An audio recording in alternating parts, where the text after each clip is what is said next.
celebrating 13 colorful years of capturing heartbeats of Kerala lights and broadcasting to the world. This program brought to you by Abraham and Associates. We are dream sellers. We help families build a bright future. വാക്കുകൾക്ക് പറയാനാകാത്ത മനസ്സിന്റെ വികാരങ്ങൾ.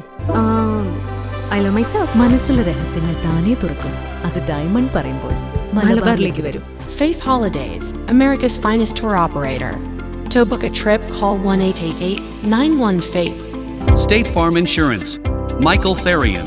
Keep the memories alive with Mukut Monuments. Heads Brokery 516-433-4310. Global Collision and Repair Works, 333 North Route 9 West, Congress, New York. Media App USA. Download Media App USA now on any of the streaming devices. പ്രവാസി channel daily news ബുള്ളറ്റിലേക്ക് എല്ലാ പ്രേക്ഷകർക്കും സ്വാഗതം. പ്രവാസി channel ഇപ്പോൾ എല്ലാ streaming ഡിവൈസുകളിലും ലഭ്യമാണ്. Download media app USA on any of your streaming device or any smart television.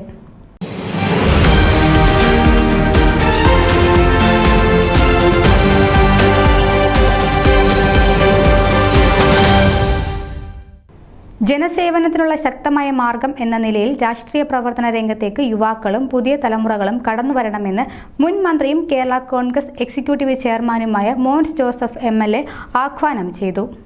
American സന്ദർശനത്തിനെത്തിയ Mons ജോസഫിന് northern Virginia saint Jude zero Malabar ദേവാലയത്തിൽ നൽകിയ സ്വീകരണത്തിൽ സംസാരിക്കുകയായിരുന്നു അദ്ദേഹം.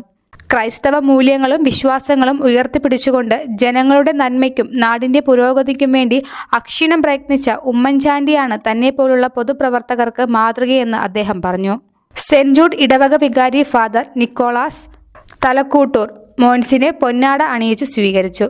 മന്ത്രി എന്ന നിലയിലും നിയമസഭാ അംഗം എന്ന നിലയിലുമുള്ള മോൻസിന്റെ സേവനങ്ങളും പ്രകീർത്തിച്ച് ഫാദർ നിക്കോളാസ് മോൻസിനെ പോലുള്ള പുതിയ തലമുറയ്ക്ക് മാതൃകയാണെന്ന് അഭിപ്രായപ്പെട്ടു. 16 വർഷക്കാലം മത അധ്യാപകൻ എന്ന നിലയിൽ പ്രവർത്തിച്ച കാര്യം മോൻസ് ഓർമ്മിപ്പിച്ചു. സെന്റ് ജൂഡ് പാരിഷ് ട്രസ്റ്റിമാരായ Jason Paul, Jobin Johnny, Mary James, Sarah Robinson എന്നിവർ നേതൃത്വം നൽകി. News desk Pravasi channel. നിങ്ങളുടെ വാർത്തകളും വിശേഷങ്ങളും ഞങ്ങളെ അറിയിക്കാൻ മറക്കണ്ട. news@pravasichannel.com അല്ലെങ്കിൽ editor@eMalayali.com എന്ന ഇമെയിലിലേക്ക് വാർത്തകൾ അയക്കുക.